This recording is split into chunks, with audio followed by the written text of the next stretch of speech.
अंबिकापुर के PG college के ground में सरगुजा संभाग आदिवासियों ने जनजाति सुरक्षा मंच के बैनर तले डी लिस्टिंग महारैली का आयोजन किया गया, जिसमें हजारों की संख्या में आदिवासी मौजूड रहे। दरअसल देश के 700 से अधिक जनजातियों के विकास और उन्नति के लिए संविधान निर्माताओं ने आरक्षण एवं अन्य सुविधाओं का प्रावधान संविधान में किया था, लेकिन उन सुविधाओं का लाभ उन जनजातियों के स्थान पर वे लोग उठा रहे हैं जो अपने जनजाति संस्कृति रूढ़िवादी परंपरा छोड़कर ईसाई या मुस्लिम बन गए हैं। इसी को देखते हुए जनजाति समाज और उनका हक और अधिकार दिलाने के लिए जनजाति सुरक्षा मंच के धर्मांतरित जनजाति व्यक्तियों को अनुसूचित जनजाति की सूची से बाहर किया जाए।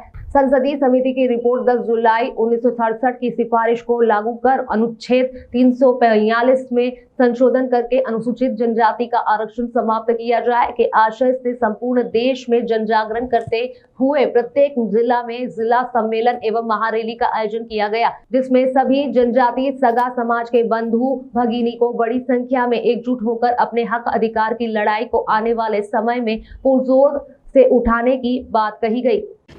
देखिए, ये जनजाति सुरक्षा मंच के द्वारा पूरे देश में डिलिस्टिंग को लेकर के एक आंदोलन चल रहा है। वो हर जिला मुख्यालय में और सम्मेलन करके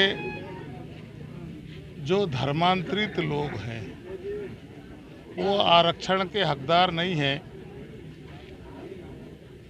ये जो रैली है वो धर्मांतरित लोगों का आरक्षण समाप्त हो,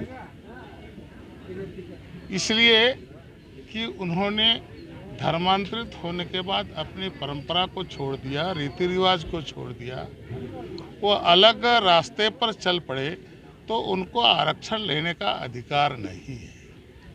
और इसलिए ये आंदोलन पूरे देश भर में चल रहा है।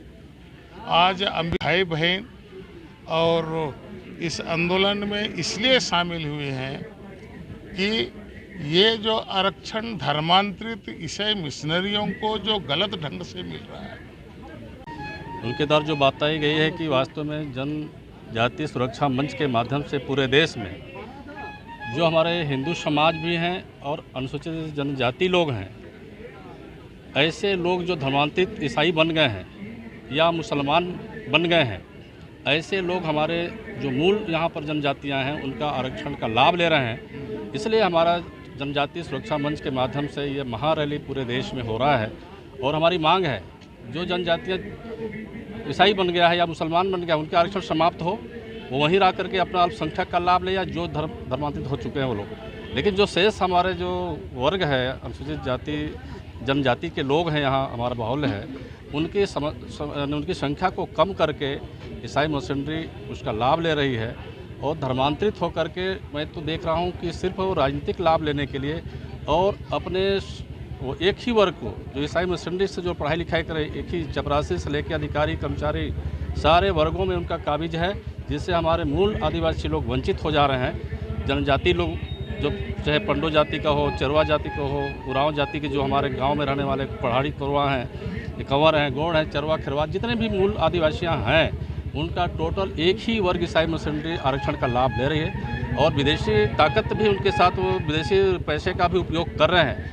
लोभ और लालच के द्वारा हमारे गरीब आदिवासी लोगों के बीच में अपना धर्मांतरण करने का एक बहुत बड़ा साजिश है। उनको शिक्षा के नाम पर या कहें इलाज के नाम पर प्रलोभन देकर के धर्मांतरित करा रहे हैं। भोले वाले आदिवासी लोग धर्मांतरित हो जा रहे हैं। इसलिए इस पर हम जो जनजातियां हैं, सारे जनजाति सुरक्षा मंच के बैनर तले पूरे देश में यह आवाज़ उठाई जा रही है कि जो धर्मांतरित होकर हैं, ईसाई या मुसलमान बन गए, उनके आरक्षण समाप्त होना चाहिए। दयानिधि सदावर्ती की रिपोर्ट।